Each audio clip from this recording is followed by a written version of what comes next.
Fellow Ugandans, wherever you're watching or listening from, those in the villages, those in towns and cities, and those in the diaspora, ladies and gentlemen, good morning. Today, I would like to talk to you about the state of our nation and how it is affecting all of us, most especially the ordinary people. On behalf of the leadership of the National Unity Platform, I salute you, ladies and gentlemen, all of you, our people, who have trusted us to speak and act on your behalf on public policy matters.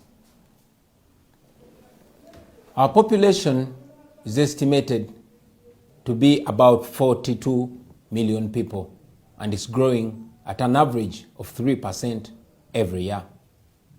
Uganda's population is expanding much faster than most countries at Uganda's development level.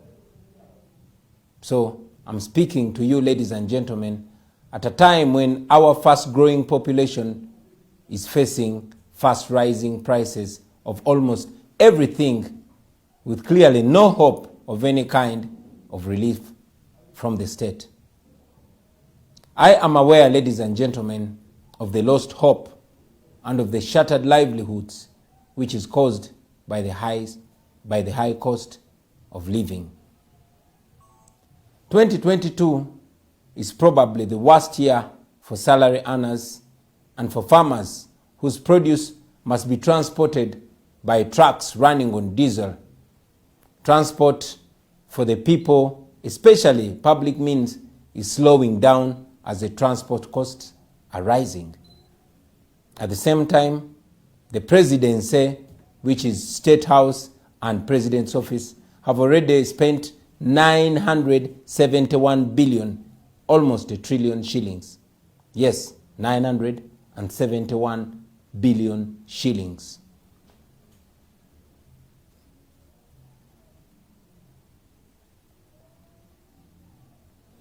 Now, about the rising cost of living.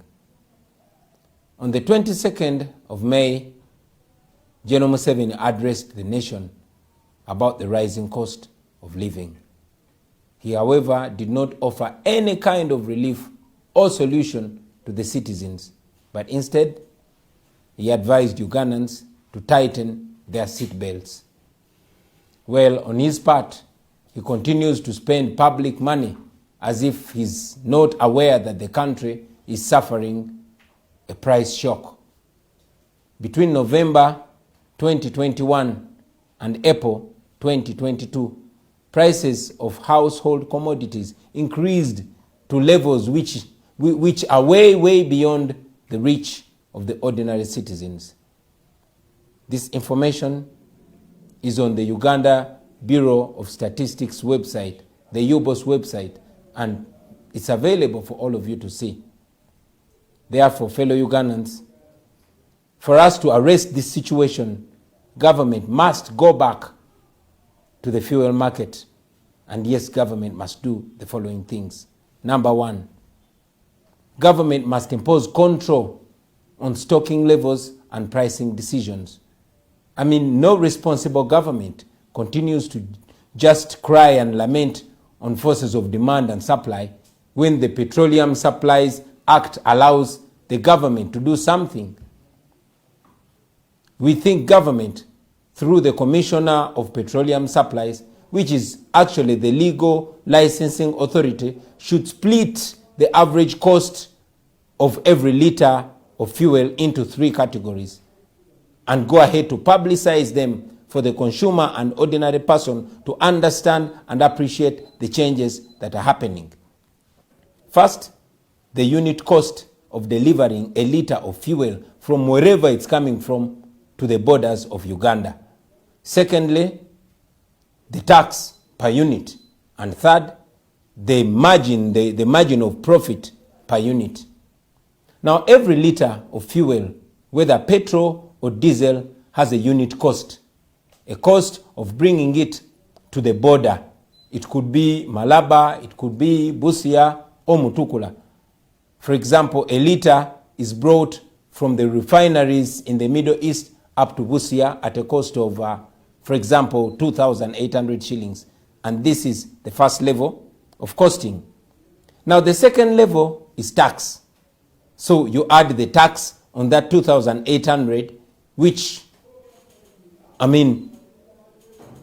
is brought on our borders. The third category is the profit margin. Now, this is where everything goes wrong. The fuel companies are setting a higher profit margin, while the consumer has generally accepted to be exploited. The companies are setting whatever prices they want, while the regulator is quiet. This is not a mistake, ladies and gentlemen, because the same people who are supposed to regulate are actually the same people in the fuel business. So they cannot regulate themselves. They also do not break down and publicize all these details in transparency for you, the common person, to understand, because they want to exploit you in ignorance. Number two, we think the government must abolish fuel marking, because this is a useless exercise which was only useful in the years before customs computerized cargo tracking. But today, it only holds and delays trucks at the border for nothing. And number three, and most urgent and important of all, is government must suspend taxes on crude vegetable oil and wheat. This will help to reduce the prices of essential items like chapati. The ghetto people in our cities, in the towns and the trading centers largely survive mainly on chapati, which also makes chikomando and makes Rolex. And this policy decision is very urgent and indeed long overdue. Let's forget about this business of Museveni coming to tell us to eat cassava if we can't afford bread. Cassava or cassava flour cannot make chapati. It cannot make chikomando, therefore it cannot make Rolex. But that goes ahead to just show how disconnected Museveni is from the people. Now you're going to ask me, how do we deal with the revenue lost by removing tax from vegetable oil and wheat?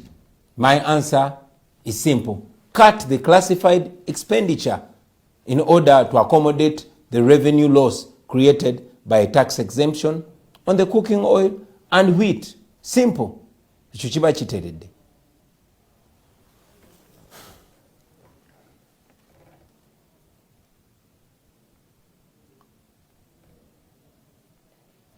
Now, about the failure of government to deliver public services.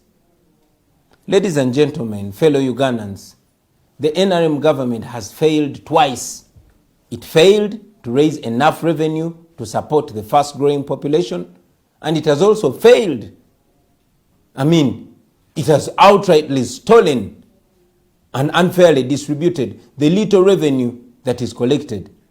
The NRM party, because of selective application of tax policy and administration, the taxes collected are not matching the reported size of the economy. The economy is expanding to higher levels, while the few people that are taxed exorbitantly at high tax rates. Now, this is a comparison of Uganda's average revenue expenditure as per GDP with other countries in our league between 2016 and 2020. Uganda has revenue collected as a percentage of GDP.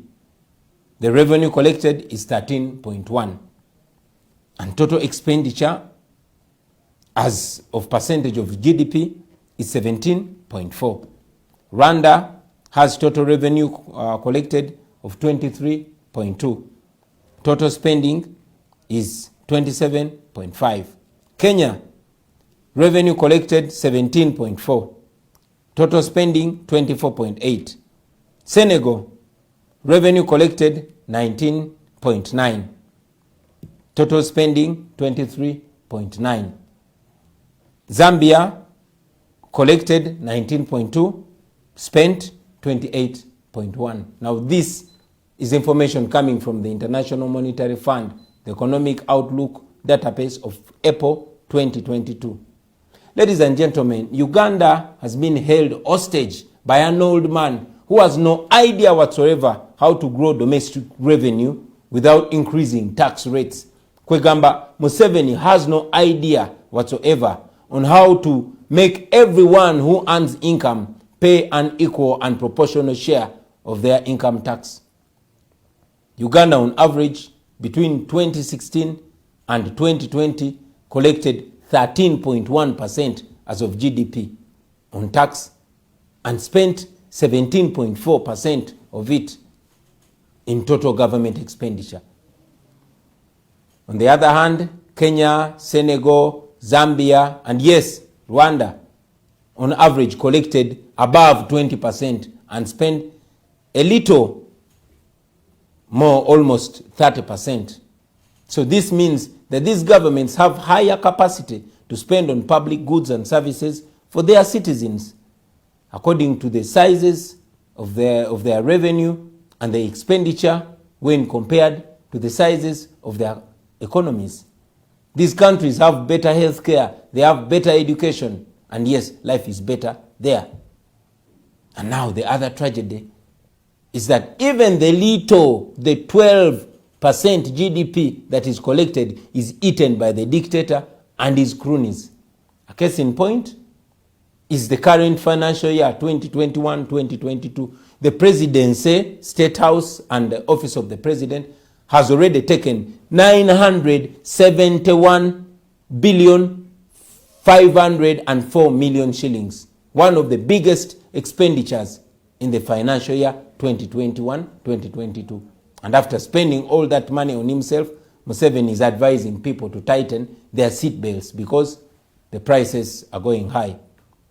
During the same financial year 2021-2022, 200 billion has been released for just the preparatory activities of the parish development model. The total amount to be released for the parish model is supposed to be 1 trillion shillings.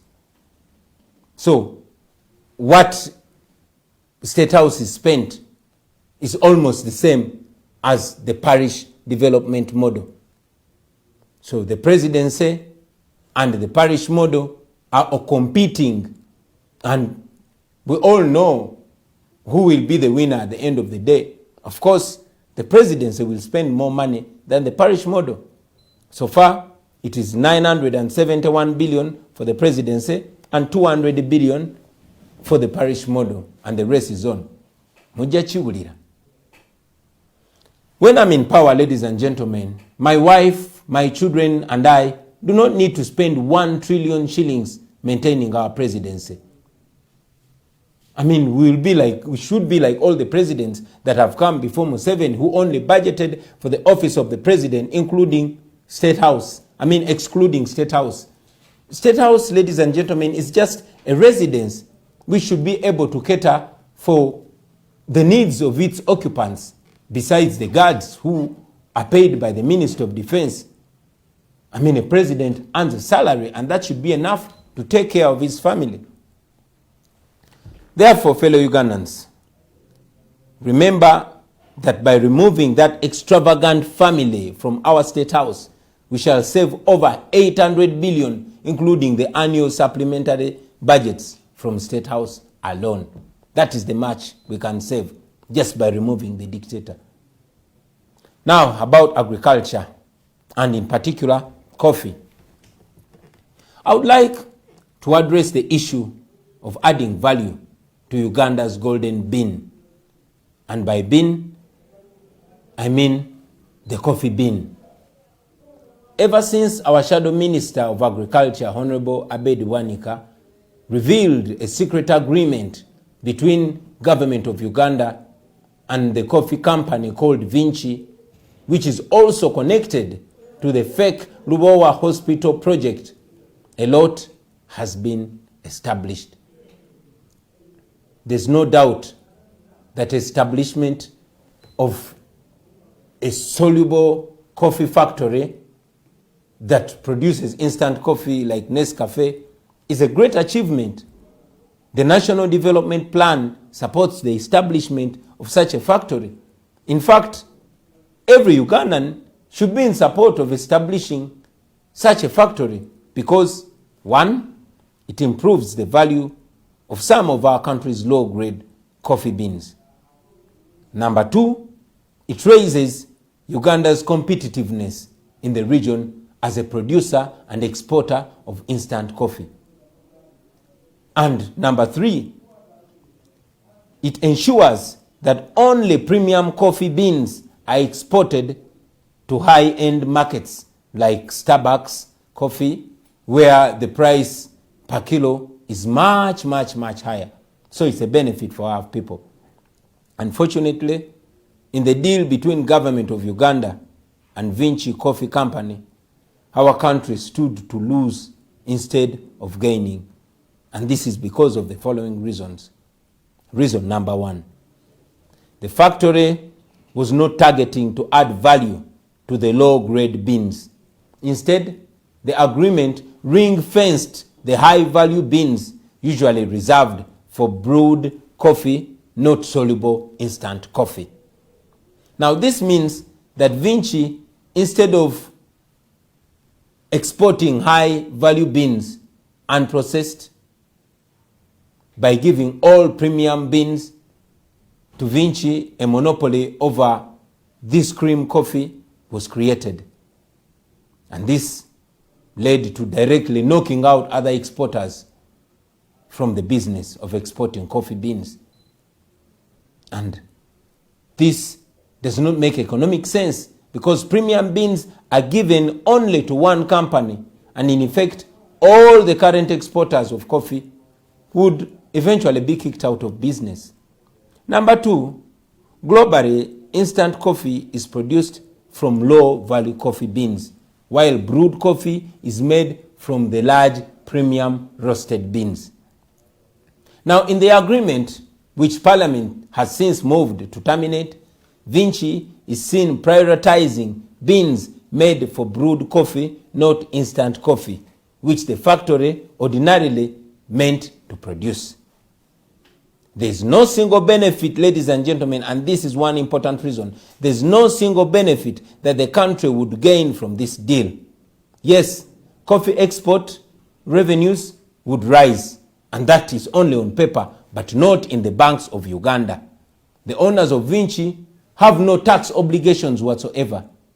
So it makes business sense for Pineti and her colleagues to basically take away all the revenue for at least 10 years, while at the same time they are receiving subsidies like electricity charges, which is below even the cost price. Number four, Vinci came to Uganda with nothing.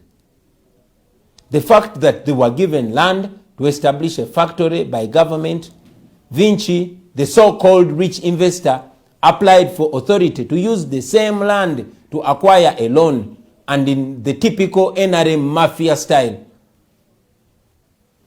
the application was approved by Uganda Investment Authority.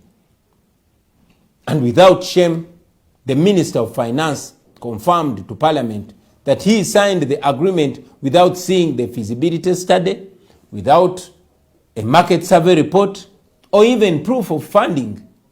So in summary, this is just another briefcase investor who is being used by the Museveni mafia government to do another Lubowa hospital kind of fraud. Finally, ladies and gentlemen, as NUP, we support the establishment of a soluble coffee factory, but a factory that targets adding value to some of our low-value coffee beans, which also brings us profits when we export them. The Uganda Coffee Development Authority should continue supplying coffee seedlings to farmers across the country because you know what? Emwanyi terimba. In conclusion, fellow Ugandans, today I have just briefly highlighted on some of our pressing issues and how we can deal with them. But I would like to remind you that the dictator is desperately, trying to use all means to hold on to power. He has designed his system to make every one of us a beggar, struggling not to live better lives but just for survival. It is therefore the duty of every Ugandan to do whatever you can in your ability to remove the dictator. We intend to continue giving facts to the nation so that all citizens of Uganda can understand and appreciate why we must change the situation and change it very soon. Today, we have picked just a few areas for your information and reflection, and in the coming days, we shall address you especially on healthcare, on education, on job creation, on infrastructure, and importantly, on the changing climate. As of now, I thank you very much for listening to me, ladies and gentlemen, for God and my country. People power, our power. Our power, people power. It was 9th of October 1962 when the nation was born, beautiful and endowed with the promise of democracy, with unity and diversity, all on a mission to build a nation that would make life better for the future generations. Well, indeed, we are that generation, the grandchildren of the independence generation, and oh yes, the grandparents of the future generations. We must, within ourselves, find solutions, since our leaders don't seem to care for the next generation, but instead care for the next general election.